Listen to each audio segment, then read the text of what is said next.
जय हिंद दोस्तों। SSB interview के ग्रुप डिस्कशन का एक इंपॉर्टेंट टॉपिक है और वो है India has more than 7 lakh villages and ये विलेजेस जो है डेवलपमेंट की प्रोसेस में है।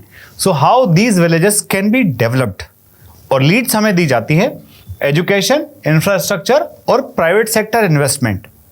तो जब विलेजेस का डेवलपमेंट आपको कराना है तो उसमें एजुकेशन किस तरह से रोल प्ले कर सकती है, इंफ्रास्ट्रक्चर डेवलपमेंट किस तरह से रोल प्ले कर सकता है और प्राइवेट सेक्टर का इन्वेस्टमेंट क्या रोल प्ले करेगा। तो इसमें से मैं एक लीड लेकर के आपको एक्सप्लेन कर रहा हूं कि अगर आप सपोज कीजिए एजुकेशन के पक्ष में बोलते हैं कि एजुकेशन से हमारे विलेजेस किस तरह से डेवलप हो सकते हैं, तो एजुकेशन लीड लेकर के हमें किन किन पॉइंट्स को अच्छे से रखना है। कई बार ऐसा होता है कि ग्रुप डिस्कशन के दौरान सभी कैंडिडेट्स बड़ी सुपरफिशियल डिस्कशन कर रहे होते हैं कि एजुकेशन से विलेज डेवलप हो जाएंगे, एजुकेशन से विलेज डेवलप हो जाएंगे, बट आपको वहां बताना है कि एजुकेशन से विलेजेस का डेवलपमेंट किस तरह से होगा। तो आइए डिस्कस करते हैं हम पॉइंट बाय पॉइंट। सबसे पहली बात अगर हम करें कि ये जो है एजुकेशन इकोनॉमी को बूस्ट करती है, तो एजुकेशन इकोनॉमी को बूस्ट कैसे करती है? सबसे पहले कि आप जो है मॉडर्न फार्मिंग टेक्निक का इस्तेमाल करने लगते हो। हमारे फार्मर्स जो हैं अगर वो एजुकेटेड होंगे तो मॉडर्न फार्मिंग टेक्निक का इस्तेमाल करेंगे, उससे प्रोडक्टिविटी इंक्रीज हो जाएगी। साथ ही साथ एग्रीकल्चर में व्यक्ति हमेशा इन्वॉल्व रहता है तो उतनी इनकम नहीं आती है। सो स्मॉल बिजनेस जो है वो स्टार्ट कर पाते हैं एग्रीकल्चर के साथ साथ। ये सिर्फ कब संभव है? जब एजुकेशन वहां पर हो।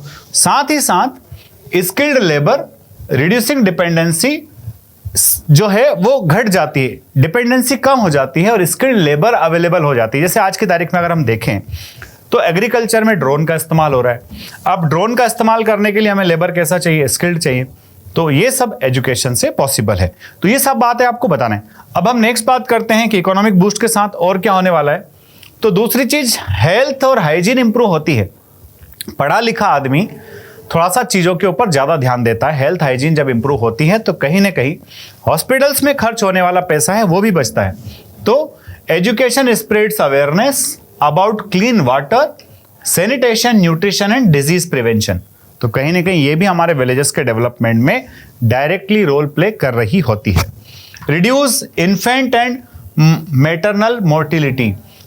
जब आप एजुकेटेड होते हो तो टाइमली वैक्सीनेशन होता है, टाइमली ट्रीटमेंट मिलता है, उससे चिल्ड्रन की डेथ, बच्चों की डेथ और साथ ही मोर्टिलिटी है ना, प्रेगनेंसी, डिलीवरी के टाइम पर जो माताओं की मृत्यु हो जाती है वो भी कम होती है। ठीक है। Helps villagers make informed decisions about vaccination, hygiene and health care. तो ये बात हम डिस्कस कर चुके हैं। उसके बाद नेक्स्ट पॉइंट आता है कि एजुकेशन विमेन को एम्पावर करता है। वी नो वेरी वेल कि हम जो है मेल फीमेल सोसाइटी के 2 पार्ट्स है। तो अगर सिर्फ मेल फोर्स काम कर रहा है तो 50% ही आपका ह्यूमन रिसोर्स काम आ रहा है। अगर हम विमेन को भी एम्पावर करेंगे तो डेफिनेटली उससे इकोनॉमिक ग्रोथ होगी। तो विमेन एम्पावरमेंट होता है, जो एजुकेटेड विमेन हैं वो एक्टिविटी में एक वर्क फोर्स के अंदर पार्टिसिपेट करना शुरू करती है। जो लोअर चाइल्ड मैरिज है ना, better family planning and healthier children की तरफ लीड करता है कि अगर महिलाएं काम करना शुरू कर देंगी तो डेफिनेटली उनकी मैरिज जो है वो जल्दी बचपन में नहीं होगी, उसका जो टाइम आगे बढ़ेगा। साथ ही साथ फैमिली प्लानिंग वो अपने ठीक हिसाब से कर पाएंगे, साथ ही जो है हेल्थियर चिल्ड्रन वहाँ पर होंगे। इसके बाद अगर हम बात करें increases participation of women in panchayat and local governance. Local governance एक बहुत बड़ा इशू है। तो जब विमेन जो है वो एजुकेटेड होगी तो डेफिनेटली जो है पंचायती राज का हमारा सिस्टम है, डिसेंट्रलाइजेशन का हमारा जो एक फंडा है उस पर काफ़ी काम हो पाएगा।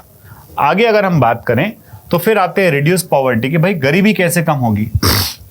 लोग पढ़े लिखे होंगे तो जॉब अपॉर्चुनिटीज ज़्यादा होगी जिससे इनकम बढ़ेगी, है ना। साइकिल ऑफ इंटरजनरेशनल पॉवर्टी जो होता है कि एक परिवार में सारे गरीब है तो गरीबी होते जा रहे हैं, तो कहीं ना कहीं वो साइकिल खत्म होगा। और यूथ जो है गवर्नमेंट जॉब, प्राइवेट जॉब और एंटरप्रेन्योरशिप स्किल्स की तरफ आगे बढ़ पाएंगे। तो जब आप इन सारी चीज़ों को खुलकर के एक्सप्लेन करते हो अपने ग्रुप डिस्कशन के दौरान तो फिर आपके फेवर में बातें आने लगती हैं।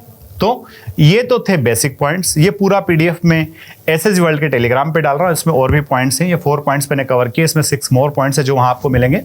और इसी तरह के और भी वीडियोस के लिए आप एसएसजी वर्ल्ड का यूट्यूब सब्सक्राइब कर लीजिए और टेलीग्राम चैनल को फॉलो कर लीजिए, वहां पर सारे PDF आपको मिलते रहेंगे। वीडियो अगर अच्छा लगा है तो लाइक शेयर सब्सक्राइब करना ना भूलें। जय हिंद, जय भारत, इंकलाब जिंदाबाद, भारत माता की जय।